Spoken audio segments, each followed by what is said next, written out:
If you do not want to change yourself, then no one will be able to change. We must keep pace with the times. To move forward in our future goals in life, we need to know 100 important quotes from the famous man Abraham Lincoln. So let's find out. Labor is prior to, and independent of, capital. Capital is only the fruit of labor, and could never have existed if labor had not first existed. Labor is the superior of capital, and deserves much the higher consideration. Character is like a tree and reputation like a shadow. The shadow is what we think of it, the tree is the real thing. Sir, my concern is not whether God is on our side, my greatest concern is to be on God's side, for God is always right. You can fool all the people some of the time, and some of the people all the time, but you cannot fool all the people all the time. Every man is said to have his peculiar ambition. Whether it be true or not, I can say, for one, that I have no other so great as that of being truly esteemed of my fellow men, by rendering myself worthy of their esteem. How far I shall succeed in gratifying this ambition is yet to be developed. I am a firm believer in the people. If given the truth, they can be depended upon to meet any national crisis. The great point is to bring them the real facts. I am not bound to win, but I am bound to be true. I am not bound to succeed, but I am bound to live by the light that I have. I must stand with anybody that stands right, and stand with him while he is right, and part with him when he goes wrong. This country, with its institutions, belongs to the people who inhabit it. Whenever they shall grow weary of the existing government, they can exercise their constitutional right of amending it, or exercise their revolutionary right to overthrow it. As I would not be a slave, so I would not be a master. This expresses my idea of democracy. Those who deny freedom to others deserve it not for themselves, and under the rule of a just God, cannot long retain it. The probability that we may fail in the struggle ought not to deter us from the support of a cause we believe to be just. At what point then is the approach of danger to be expected? I answer, if it ever reach us, it must spring up amongst us. It cannot come from abroad. If destruction be our lot, we must ourselves be its author and finisher. As a nation of freemen, we must live through all time, or die by suicide. With malice toward none, with charity for all, with firmness in the right, as God gives us to see the right, let us strive on to finish the work we are in, to bind up the nation's wounds. Let's have faith that right makes might, and in that faith let us, to the end, dare to do our duty as we understand it. Don't interfere with anything in the Constitution. That must be maintained, for it is the only safeguard of our liberties. Public sentiment is everything. With public sentiment, nothing can fail. Without it, nothing can succeed. We here highly resolve that these dead shall not have died in vain, that this nation, under God, shall have a new birth of freedom, and that government of the people, by the people, for the people, shall not perish from the earth. Any people anywhere, being inclined and having the power, have the right to rise up, and shake off the existing government, and form a new one that suits them better. This is a most valuable, a most sacred right, a right, which we hope and believe, is to liberate the world. Stand with anybody that stands right, stand with him while he is right and part with him when he goes wrong. Surely God would not have created such a being as man, with an ability to grasp the infinite, to exist only for a day. No, no, man was made for immortality. The dogmas of the quiet past are inadequate to the stormy present. The occasion is piled high with difficulty, and we must rise with the occasion. As our case is new, so we must think anew and act anew. Let not him who is houseless pull down the house of another, but let him work diligently and build one for himself, thus by example assuring that his own shall be safe from violence when built.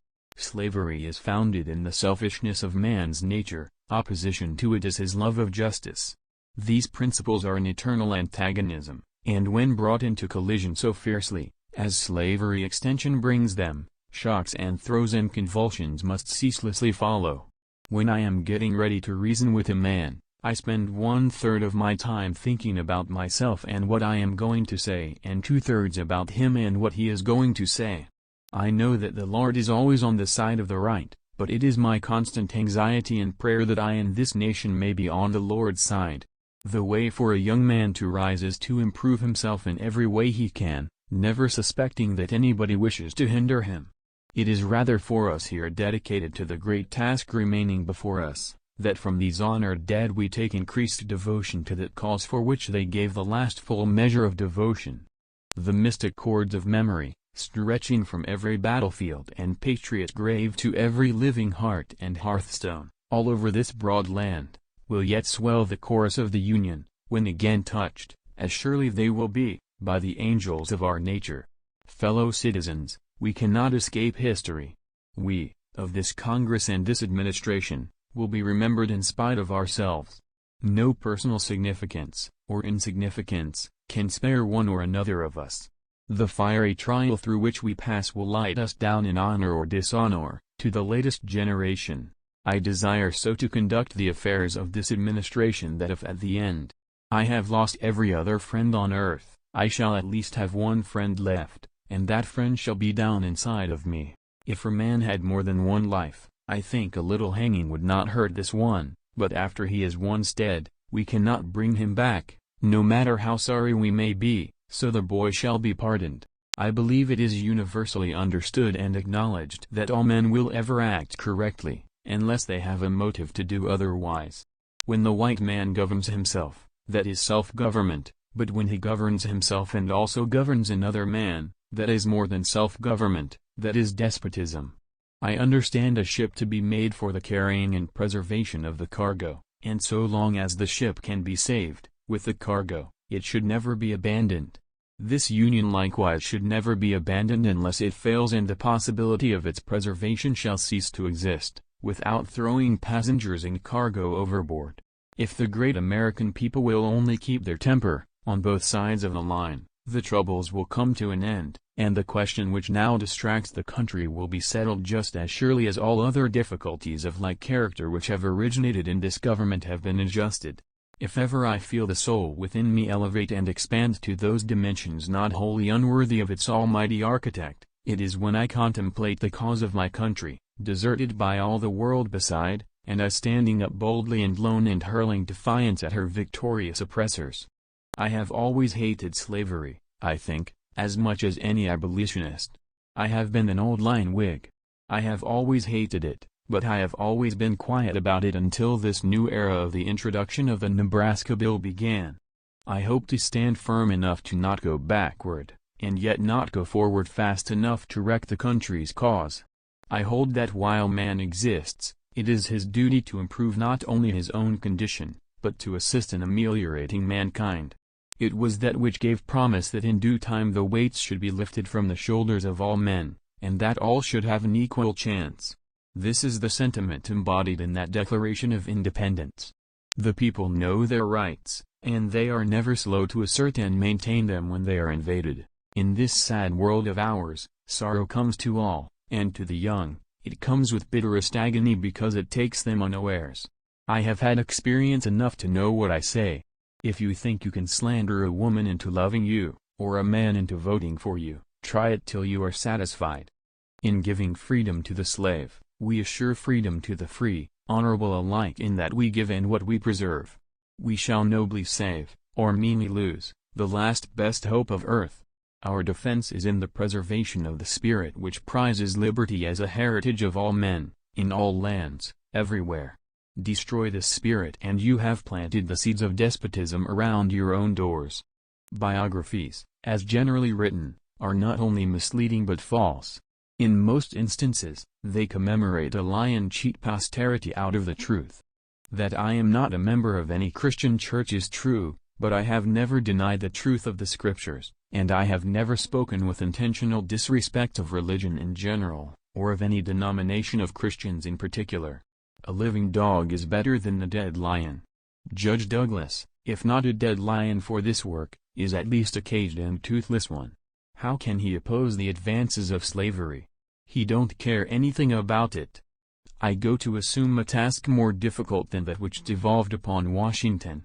Unless the great God, who assisted him, shall be with me and aid me, I must fail. But if the same omniscient mind and almighty arm that directed and protected him shall guide and support me, I shall not fail, I shall succeed.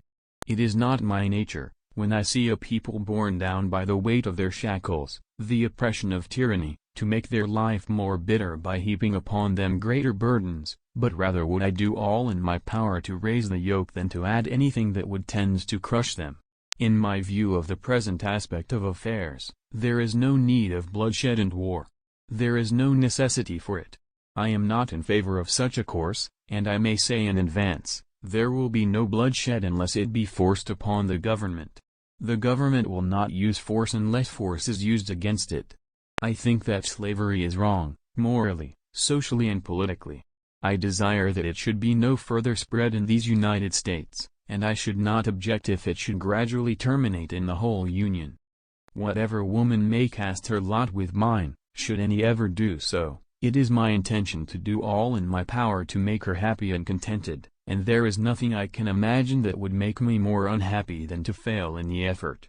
Let relevance for the laws be breathed by every American mother to the lisping babe that prattles on her lap, let it be taught in schools, in seminaries, and in colleges, let it be written in primers, spelling books, and in almanacs, let it be preached from the pulpit, proclaimed in legislative halls, and enforced in courts of justice.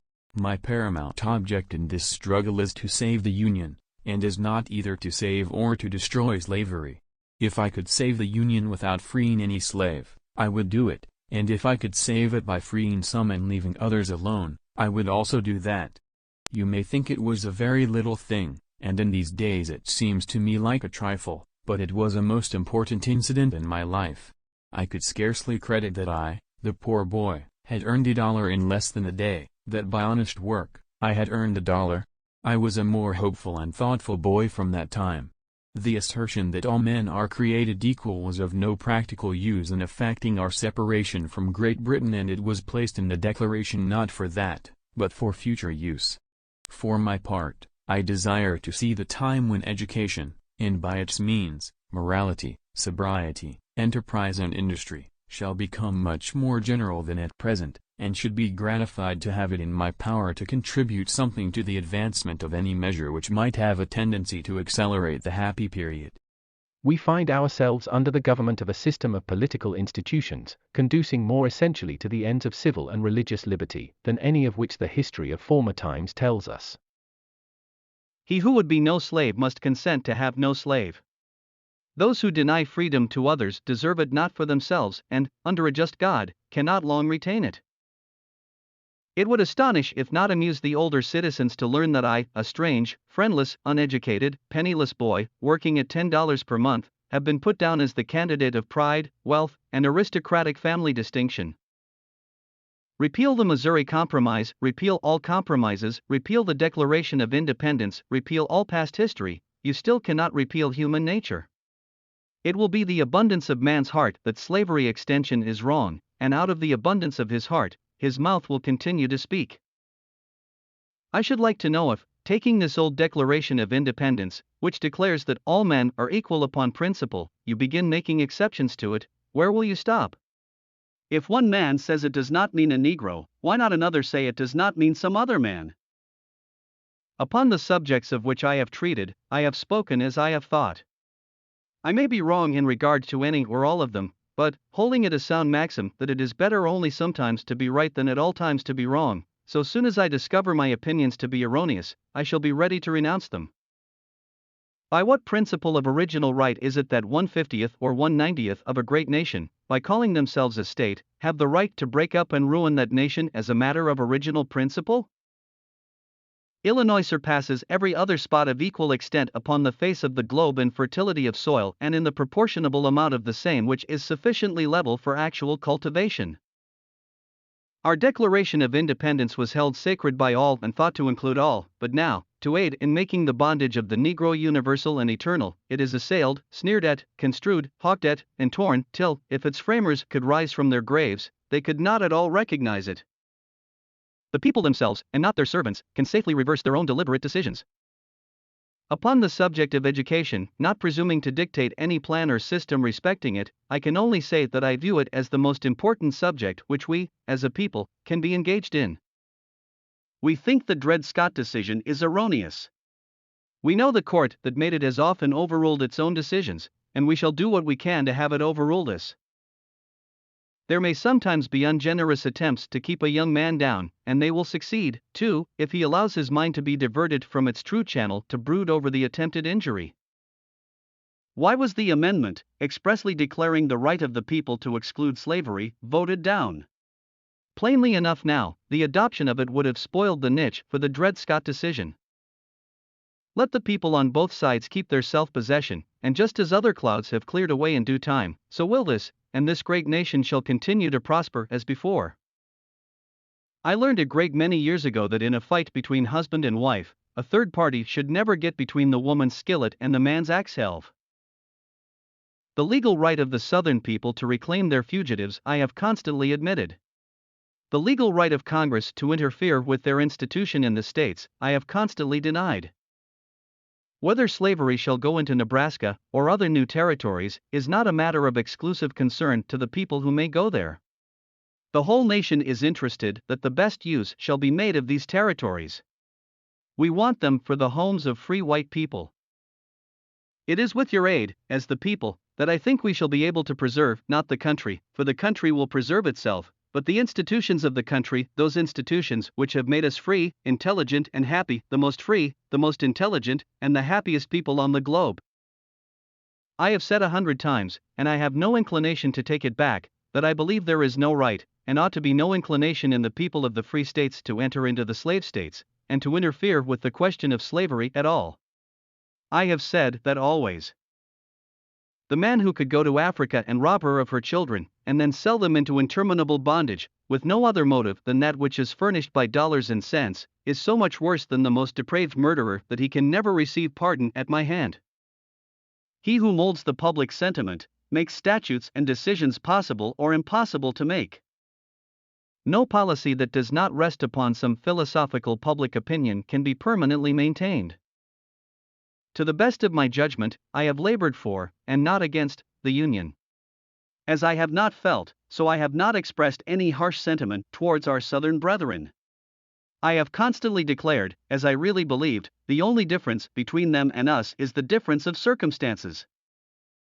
It has so happened in all ages of the world that some have labored, and others have, without labor, enjoyed a large proportion of the fruits. No man has a good enough memory to be a successful liar. You cannot escape the responsibility of tomorrow by evading it today. All that I am, or hope to be, I owe to my angel mother. The ballot is stronger than the bullet. The philosophy of the schoolroom in one generation will be the philosophy of government in the next. I don't like that man. I must get to know him better. Government of the people, by the people, for the people, shall not perish from the earth. I am a slow walker, but I never walk back. I do the very best I know how, the very best I can, and I mean to keep on doing so until the end. Be sure you put your feet in the right place, then stand firm. When I do good I feel good, when I do bad I feel bad, and that's my religion. I will prepare, and someday my chance will come. Labor is prior to, and independent of, capital. Capital is only the fruit of labor, and could never have existed if labor had not first existed. Labor is the superior of capital, and deserves much the higher consideration. I have always found that mercy bears richer fruits than strict justice. My great concern is not whether you have failed, but whether you are content with your failure. Don't worry when you are not recognized, but strive to be worthy of recognition.